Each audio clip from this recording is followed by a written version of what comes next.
couple times. It hurt when you hit the ground. Pulled over on my heart, so I guess it got impound. Every time you come around, I promise to make you smile. And when I blow up, the promise to play my music loud. Life is up, you gotta watch that door open. Right on, you guys. Welcome back to the realest, truest podcast ever, the John and Sadie Show. I'm your host, John. I'm your co-host, Sadie. Today we have a guest on our show. She has a very interesting story, and we're pretty happy and excited that she came to share that story with us. Let's introduce Bree. Hi, Bree. Welcome to the show. Hi. I don't know if it's interesting. It's kind of traumatic, but...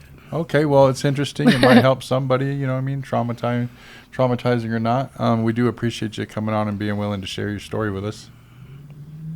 Where do you want me to start? Well, start just by letting the viewers know a little bit about who Bree actually is. Maybe give us a little background of your childhood and kind of your start out in life, and then you can skip right to where you want to start your story. So my name is Bree. I was born and raised in a small town in named Libby in Montana. Spent most of my childhood there. It wasn't the best. I would say the best part of my childhood would have been in Billings. I was put in foster care at the age of 13. I wouldn't say it was a bad thing, because at first, going into foster care for me was a good thing. You all have your story, and my mom has a version of the story. I'm sure my dad even had a version of the story of how I ended up in foster care. But my siblings didn't. It was just me. I started out in foster care in Malta, Montana. And they have all of 2 foster homes. They're kind of like Libby. There ain't much to choose from. But my first home was pretty good. It was an older gentleman. I learned how to play cards. Him and his wife were great. But they weren't my family. And that's what you want as a foster kid. The one thing I told my pastor growing up was he was a foster parent. And he would come into Sunday school sometimes and he'd be like, I don't know what I can do, to maybe help these people or whatever. And I told him, his number one thing he needed to realize was he wasn't their parents. Because it doesn't matter how much effort you put into trying to be a foster parent, you can't replace their parents. And that's, at the end of the day, that's what we all want, regardless of whether, at least most of us, I think, that's regardless of whether our parents were drug addicts or crackheads or, I don't know if that's the same thing, but rapists, you name it. I feel like you're always earning for that love from your parents. So my biggest thing was, as a foster parent, just realize you're probably doing fine. Unless you're, molesting your foster kids or abusing them. Unfortunately, there was one foster home I was in that was pretty bad, where that was the situation. But I had a really good social worker. His name was Jeff. He moved me to a different foster home, but I was pretty messed up. I like to hide in the closet. I did my best to try and act normal, even though I wasn't. I was very broken. And it caused a lot of problems for me, mentally and emotionally. I don't know how to explain it. I'd go to school and I'd act like everything was fine. But then I'd go home and it wasn't fine. I don't know. Anyways, I ended up running away a couple times. I ended up in a behavioral group home, which I also ran away from. Turns out if you go volunteer somewhere, you can just kind of leave, just put your clothes on and go. maybe a couple pairs of clothes, because I did wear the same 3 outfits for 2.5 months. There was a woman who was I feel like I need a cough drop. She was a substitute school teacher. And I'm pretty sure if you're from Libby, Montana, you don't have to ask which teacher I'm talking about right now, but she hid me in her attic for 3 months. My social worker would come by and be like, is Bree here? She'd be like, no, why would she be here? I was upstairs listening. Right. Sadie probably knows exactly who I'm talking about, but she lives in Spokane now. Anyways, yeah, she was also the one that picked me up from the group home. Just saying, she was pretty great. I aged out of foster care technically, because they did try to tell me when I was, like, right after my birthday, I hit up Jeff. I said, oh, hey, I'm safe. I'm alive. I'm done, right? He's like, no. Oh, great. Turns out they can keep you till you're 21, but that was not the case for me. We were not doing that. I had graduated early, so, like, I wasn't worried about graduation. I had my diploma. Unfortunately, I couldn't, like, graduate with my friends or anything because I got moved to Kalispell my senior year, which was my 5th school in my high school career. So I went to 3 freshman year. Same one, sophomore, junior, and then half my senior, and then I ended up going to Kalispell. But so I did graduate. Then I went off to college. I originally pursued being a lawyer, which God knows I wish I would have just stuck with it. But I wanted my mom to still to love me, and my mom plays a big part in my story. So I did actually let my family know that this may be a thing tonight. And hopefully my mom just stops watching now because she ain't gonna like it. Fair warning. Well, we've talked about lots of talks, but my mom still kind of punishes herself for some things that happened to me as a child. But anyways, going backwards here, or forward, I guess, I wanted to be a lawyer, but I wanted to be a nurse because my mom was a nurse. So I felt like if I became a nurse, my mom would love me more. My mom still didn't love me. Don't do it. I got my registered nurse's license. I hate blood. I hate vomit. I hate blood. I hate feces. I hate the whole 9 yards, okay? Being a nurse, you can't really avoid that unless you want to take those cushy jobs. You want to go sit behind the phone and be like, oh, yeah, go to the ER. Right. You're not making dick doing that. Right. Can I say dick on here? Yeah. Okay, cool. You're not making dick doing that.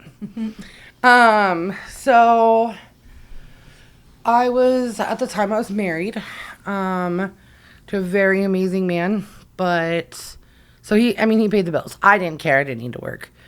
We had lived in Spokane at this point. My grandma got him a job as a prison guard down in Oregon, and I won't go into too many details, but things went bad kind of fast after we moved down to Oregon. And so his name's Adam. He'll come back in the story later on, but we separated because he was like the first guy that I guess the first guy that I was ever with that was a new guy. He wasn't somebody I grew up with. He wasn't somebody that everybody knew, so on and so forth. Like, oh God, we didn't even need to talk about him, but like all through high school, I dated the same guy who also dated other women, who also got other women pregnant. He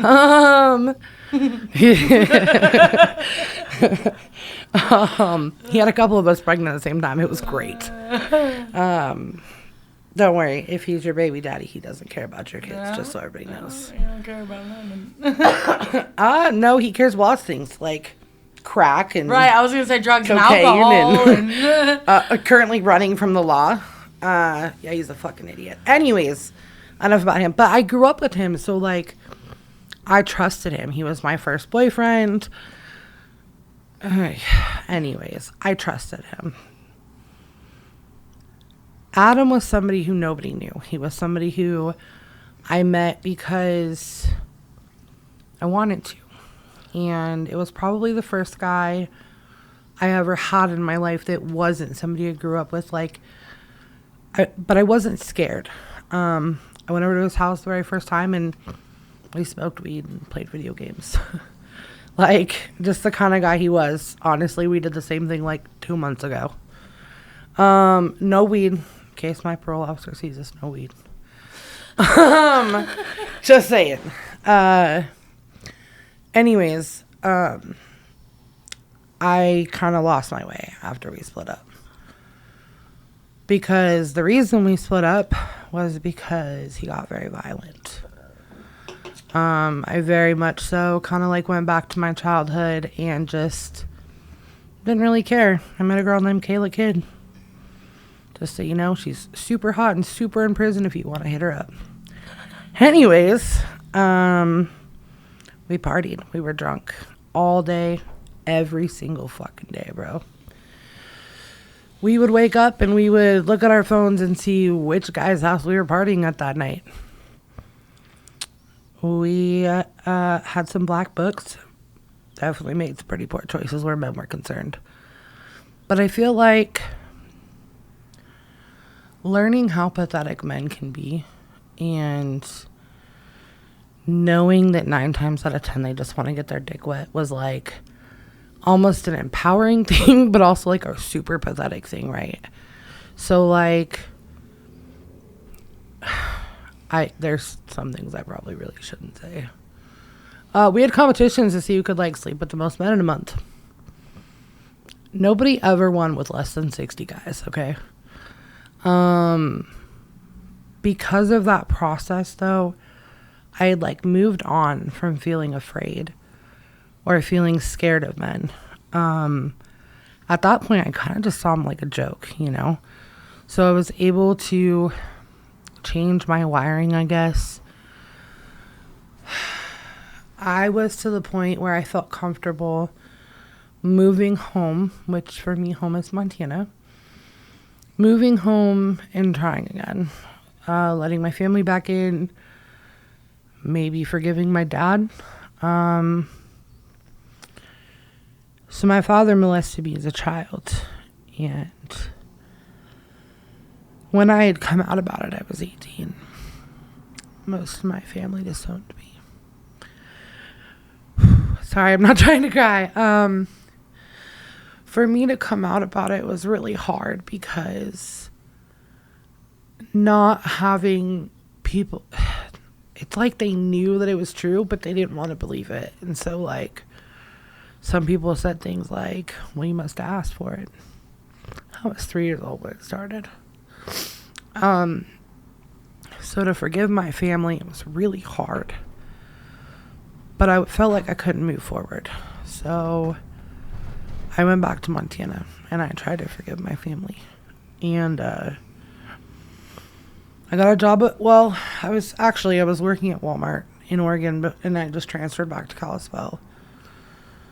My dad and I got into it one day. I was helping him plant seeds, and he put a soda down my shirt trying to be funny. It wasn't funny to me. It was not okay with me. So I left. And the next day he came into my place of employment, which was Walmart. And I was a manager, lawn and garden.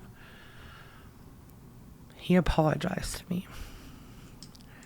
He apologized for molesting me for 10 years. In front of everybody. I lost my job that day. And the fact that, like, Walmart felt like it was so... I probably would have quit anyways, but, like, the fact that they felt like it was appropriate to fire me over that is just insane to me. Like, I'll never work for them again. Nobody should work for them. Anyways, I left. I packed my bags. This is the second time I left now. I packed my bags, and I went back to Spokane just like I did the first time when I was 17. I didn't have a plan. That same teacher that bailed me out last time, I went to her house. She's kind of been like my run-to place a few times. But she goes, well, your ex is on the news. I was like, oh yeah, why now? Did he kill someone or rape someone? It's not why he was on the news. Neither answer. His sister is Rachel Dotzel, the blackface chick out of Spokane, Washington. So, of course, then Zach pops up again. And I started hanging out with him because it was easy. It made sense. Like I said, he was my childhood. I knew who he was. Whether he was a piece of shit or not, I knew who he was. It was comfortable. Right. Yeah. He's just kind of like the kind of guy that's everybody's friend. Like, he's probably been your friend at some point or another, right? We got drunk in high school. Out on Eagle Point? Everywhere, bro. Everywhere in Troy. I was there for 6 months, and all I did was get drunk. The only memory I have with him, I'm just gonna throw it out there. I was completely drunk, underage. Apparently made out with him, didn't know it, was told by my friends the next morning, and cried for fucking hours because I've always despised him. I thought he was a fool. You know what I mean? He's a puke. Yeah, you know what I mean? He always acted like a fucking dumbass. I always called him names. I always fucking was mean to him. So you know what I mean? I don't know if he was my friend, but he was just someone there at the party getting drunk. Right, that's my point, though. He was at the party getting drunk. Yeah. He was everybody. But everybody else liked He was him. everybody's friend all the time. Yeah. Probably because everybody liked making fun of him. Do you know how many black jokes I've heard? His nickname was Black Zach. I mean, that's still his nickname. Even in prison, they called him, they called him Black Booty Zach in prison. I bet. Because we all know he's got that ass walking behind him. But anyways. So anyways, I ended up going back to him. And I don't know. It lasted probably as long as every other 3-day relationship does. I didn't know what to do. Like, I was lost. I remember sitting in our driveway one time and I was just like, bro, what am I doing with my life? I ended up becoming a nanny for this really nice couple.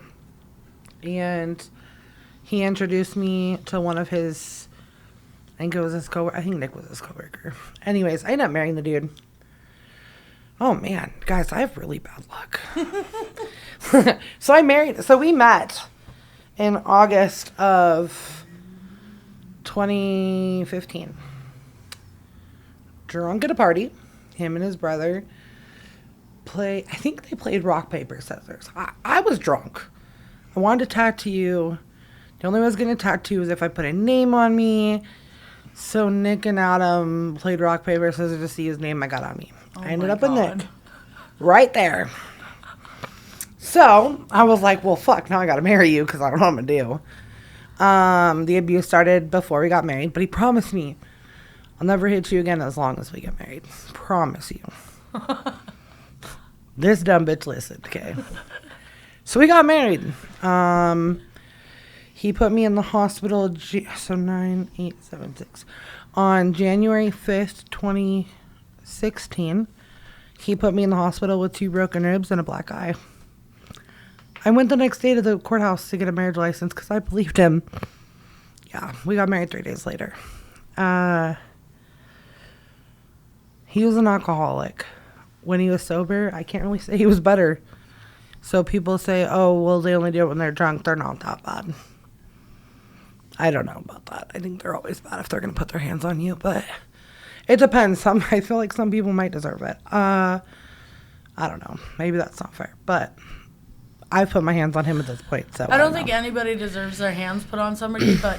What if you raise your hands at them, though? That's what I'm saying, but neither does that other person. You know what I'm saying? If you put yourself in danger, then that's your own fault. So I just, like, for me, it's like, I don't necessarily think, okay, so, like, I don't think that you should get your ass beat, right? But if you raise your hands at me, I'm going to defend myself. Like, that's where I am today. Right. I feel like if you put your hands up at a man, you become a man. Because, like, I was raised... Men don't hit women, but if the woman's hitting the man, right? I don't know. Anyways, I guess it's that's not semantics. the 3-hit rule. It's as soon as you put your fist up at a man, you decided you're as aggressive and as strong as a man. So I mean, he has every right to defend himself, whether it is to knock you the fuck out to get you the fuck away, or choke you out to stop you from harming yourself, or you know what I mean? Like, so. It's kind of funny because sitting here with you, like, I think about the girl that got her ass beat in the bathroom with the belt. Like, oh man, women are crazy. I think that's fair when 2 women fight each other. Like, y'all got beef, go figure it the fuck out. You know, like, we were raised like that, though. Like, that's the fine. Montana way, though. Right. Don't call the cops, go figure it the fuck out. Anyways, so I got Nick. I helped him get custody of his kids pretty fast. I started, see, we're in 25 now, so 20. I started going back to school in 2017. Yeah, 2017, to get my bachelor's degree in criminal criminal justice and political science. I ended up having to take 2 semesters off. Like, they weren't together, they were separate. I don't know how to explain it. Like, if you've never been in an abusive relationship, you might not understand this, but like, it's like in waves. He would be really, really nasty for like 6 months. And then he'd have 3 months of greatness, and you just like want to soak that up. And then he would go back to being a piece of shit. I had to take 2 different semesters off because of how badly things were. And I decided in 2019 to leave him. Then 2018 to leave him. Then his mom died. That woman was my best friend. Like, she was the most amazing woman in the entire world. But when she died, like, he died. I don't know how to explain it. But I thought things were going to be better, and I couldn't leave him. I couldn't, like, just give up on him. Okay, I was going to show you a picture, but I don't feel like looking for it. Anyways. So yeah, so I decided to divorce him. Then the mom dies, so then I'm still stuck with him. So then I divorced him. He tried to kill me. The first time, he tried running me off the road with his kids in my car.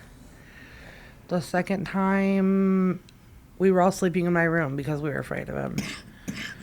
And all of a sudden, I start to, like, we had just fallen asleep, and I wake up smelling smoke. He had start, like, I don't know, like 9 or 10 different fires around our house. Mind you, he was living with his grandma. So, like, he didn't live with us. He came over to burn the house down with me and his kids in the house. So, my best friend was like, you gotta go. I had already planned to move to Illinois. I was just trying to do it to where I could legally take his kids with me. They didn't want to live with their dad.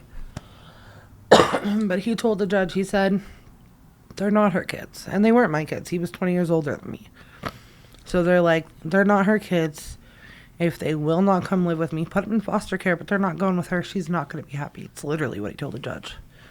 So he said that I could either take him and the kids, or I could learn to live without him.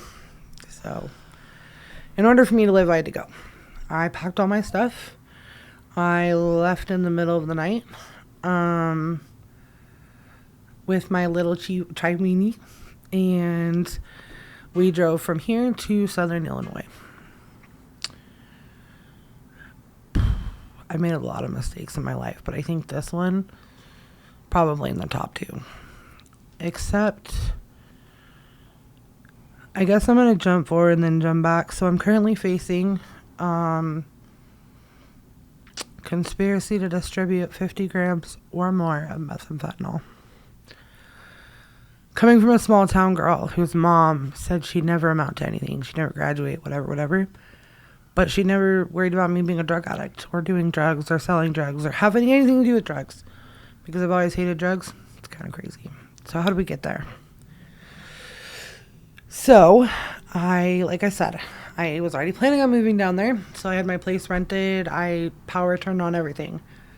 I got to like Wisconsin, and I had called the landlord. I said, hey, I'm going to be there in a day. Can you meet me with the keys? He goes, I need a couple more days. I was like, why? Like, this place was supposed to be ready a month ago. Why do you need more time? Oh, a water main broke, or I don't know what stupid ass excuse he gave me. But I was like, all right. So we backtracked. We went to Denver, Colorado for a couple days, and then I started driving again. I told him when I hit St. Louis, Missouri, it's about 2 hours away. He said, I'm not ready for you, but I guess if you're coming, I'll see you soon. So I pulled up, and I'd say there was like 6 or 7 people there. But there was also a lot of shit there. And I found out pretty fast. So I just told you I have a charge. So because of that charge, we're going to change some names. So I met Bob and Karen. Of course, she's got to be a Karen. But anyways, I met Bob and Karen, and they were living in the home that I had rented. And I'm like, what the hell? And he's like, well, they're tweakers, and because it's COVID, I can't make them leave. Whatever. And so I just like, I don't care. Make them leave. Pick them up and move them, you know? I don't freaking know. He didn't. So I made a deal with them. I could stay there for 2 months rent-free. As long as they were gone in 2 months and they lived in the garage. Well, Southern Illinois, actually, it's pretty damn cold. Like, it's a different kind of cold than Montana. Because, like, in Montana, -4 doesn't feel like -4. It feels like 20 degrees. -4 down there, there's not really any snow. And it's just fucking cold, bro. Like, Right. it's bad. I can go sledding and swimming in -2 in Montana. Not down there, you can't. Anyways, this chair is super uncomfortable, just so you know. It's too metally for my fat ass. Anyways, so I went to school with this guy. I know we got to bounce here a little bit, but I went to school with this guy who was in prison in Illinois. And, oh shit, I skipped a whole ass bunch. I don't know if we want to go down the prison route. Just no, don't do it. Nick's brother was in prison, so my ex-husband's brother was in prison. I used to take his kids to visit them every weekend. I realized it's super easy to talk to inmates because they can't come out and hurt you, so I just kind of kept doing it.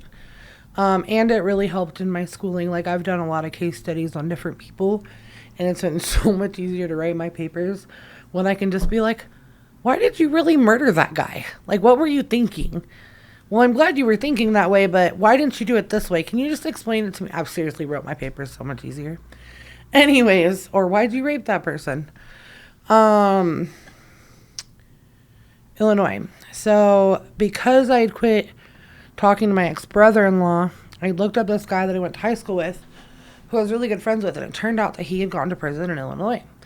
So we had been talking, and just like platonically, definitely. I mean, I'm pretty sure he was gay, but we had been talking every single day, and he's like, bro, check out the rent out here. Like, it's hella cheap. It's why I moved out here to begin with. And so that's how I ended up deciding to move to Illinois. I rented out a 2-bedroom, 3-bath house for $450 a month. Anybody who lives around here knows that's like, That's dope. let's party. That's like 2 weeks here if you are the luckiest person in the world. Right. I mean, you can't even rent a room for $400 here, so just saying. Right. So I was like, fuck it, rent it, you know? So I decided to move down there because of that. Well, like 2 weeks prior to me moving, he's like, hey, if you're down here by the beginning of December, I have a friend, like a really good friend, who's going to be getting out of prison. Like, he just needs somewhere to parole to because he was a sex offender. And in the state of Illinois, if you do not have a parole address when you get out, you don't get out. In fact, if you don't have somewhere to go the day of your parole, so like his date was December 6th, if he did not have an approved address December 6th, he didn't get out. He would have to wait till December 6th of the next year. And that's just kind of how they do it. So I talked to this guy. Hey, Sadie, prior to moving to Spokane, how naive do you think you were? Completely. I was a drug addict. Do you still think you're kind of naive? No. Do you think that you try to see the best in everyone? No. Did you used to? Yeah. So I had this problem where I try to find the best in everyone. Not so bad at that anymore. Still kind of bad at it. But I was super stupid naive. If somebody told me something, I always gave them the benefit of the doubt. Like, it didn't matter. Even if I felt like in my heart they were wrong, I just grew up either wanting the benefit of the doubt for my family, or that's just how it is there. Like, it's a good old boy town. If you're not a good old boy, I don't know what to tell you, but like, I don't know. Anyways, so that's just how I was. So this guy tells me the reason he was in prison, he went to prison when he was 17 for some form of rape. I don't remember what form it was. What the hell was that? Is there a cat in here? No. Okay. Anyways, so he went to prison for some sort of rape. And he told me that him and somebody else had hired a prostitute. And I guess the sex was bad. They decided not to pay her. So she turned around and told the cops that she was raped. I guess for me, I understand it. Like, I guess, like, you say you're going to do something and you don't do it. I don't know. I believed him. So I said, sure, you can parole to my house. His probation officer comes over. He tells me the story. He's like, I don't know. I don't feel like that's exactly what happened. I feel like there was more to the story. He's like, but I can't go into all the details. I just need you to know he's a sex offender and you're okay. Yeah. Okay. So I have this mindset, even as a lawyer today, I still hold this mindset. And it's probably one of my biggest flaws, that I believe a lot of people get wrongfully convicted. My specialty is in appellate court. So I go to trial today, like I currently go to trial, and I fight for people who I believe are wrongfully convicted. I've actually won 4 cases on getting them out. I've only been licensed to do it in like the last 4 months. Kind of was doing it before, but we don't need to talk about that. Anyways, because of that, like I said, I just believe people when I shouldn't. So, back to our conversation before we started all this. Are you sure it's cool to smoke? Because this shit's about to get a little bit rough on me, okay? I don't want to on camera, but, like, I gotta hold myself together now. No crying. You guys can't cry either. You look like a crier over there, John. Are you a crier? I am. Okay, maybe I'm just trying to, like, get my nerves under control. So let's talk about what brought me here today. More so than my story is I'm going to bounce hella forward, and then we'll come back to today, because I know I've already told you guys I have charges. I took a guilty open plea back on, like, I think it was the 7th of August. My shit's federal, so you're not beating it, especially a conspiracy charge. You're not beating it. I have a good lawyer. I have a really good lawyer. Still wasn't beating it.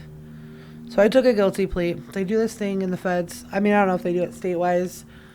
Over here, they do it in Illinois. They do what's called the PSI report. So it's a pre-sentencing investigation. They look at your childhood history, your family history, who you are in the community today, maybe who you used to be, your schooling, all that. But they start out by talking to you. On Wednesday of this week, I knew that was coming. I knew that I was meeting with her. I don't think I've slept in like a week now. More than like 6-7 hours. In fact, today I was supposed to come see John to look at some tattoos, and I finally was asleep. My mom felt so bad waking me up. FYI, surrogate mom, not real mom. But she woke me up anyways, which is fine. I don't care. I've had a lot of nightmares when I do go to sleep, so I just don't want to sleep. But Wednesday came. One moment. I had to clear my throat. Sorry. I don't know why I've got so much shit in our throat. Just kidding. I would say it's because we're smokers, but I feel like it's like more than that. It's probably the fire, honestly. Because they have that fire down at the stadium. I don't know if you all saw that. Yeah. Anyways, I had to talk about my childhood, which I just gave you guys the very, like, nitty-gritty. You knew what you needed to know. But I had to go into detail. Every time that I could remember why it happened, when it happened, where it happened. I had to talk about a foster parent who molested me, who I never told anybody. My foster brother knew. Because my foster brother, yeah, he knew. He had not only walked in on it, but there was other reasons he knew.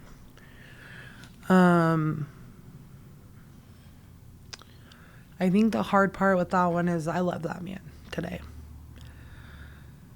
I really don't want to give a lot of info out, but he is actually related to me, but he's the husband to one of my cousins. And the hard part for me was, yes, I didn't want it, but it's like he almost made up for it. And I don't know how to make that sound okay, but like she treated me like dog shit, bro. Like I was her fucking slave, and I was worse than an ant on the ground. And he bought me clothes and made sure I had food to eat, and didn't treat me like garbage. Taught me how to drive, bought me my first car. Like, yeah, there were the times he was really fucking bad to me, but that's like the mentality I have or have had, is like, people are just like that. Like, they're gonna be shitty ass fucking people, but they've got parts of them that are good. And I think maybe looking at some of my history, you could understand why I feel that way. But like, fuck, if a man's only gonna put his hands on me 3 out of 4 days a week, we're good, because I got 1 day free. And literally, like,